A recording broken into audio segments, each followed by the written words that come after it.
finalement on va créer une cabane de thé qui ressemble à une chaumière de paysans ou d'ermites perdus dans la montagne. En apparence. En apparence, parce que bon, alors on organise le jardin autour, c'est-à-dire qu'on a un petit chemin avec des pierres un peu disjointes.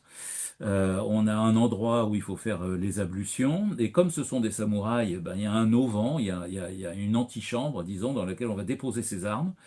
Et puis, on va passer alors avec Rikyu dans une petite porte qui fait 1 mètre de haut, donc on peut pas rentrer avec le grand sabre. Et à l'intérieur, alors c'est très intéressant parce que le cérémonial qui est dérivé du zen va faire que il y a rien, 4 tatamis et demi, il y a un foyer pour faire Chauffer. bouillir. Chaque objet devient un objet précieux, c'est-à-dire que chaque objet va avoir un nom, même les bouilloires vont avoir un nom. On voit, disons, toute la charge émotionnelle et l'honneur qui est attaché à ces quelques objets.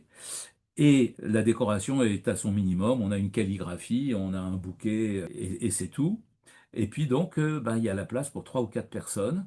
Et on va faire tout ça en silence. On va écouter le bruit de l'eau, où Rikyu d'ailleurs dit, lorsqu'on entend l'eau qui se verse, euh, on sent que son âme est lavée de toute sa négativité, de toutes ses souillures. On va pouvoir négocier dans un moment de paix.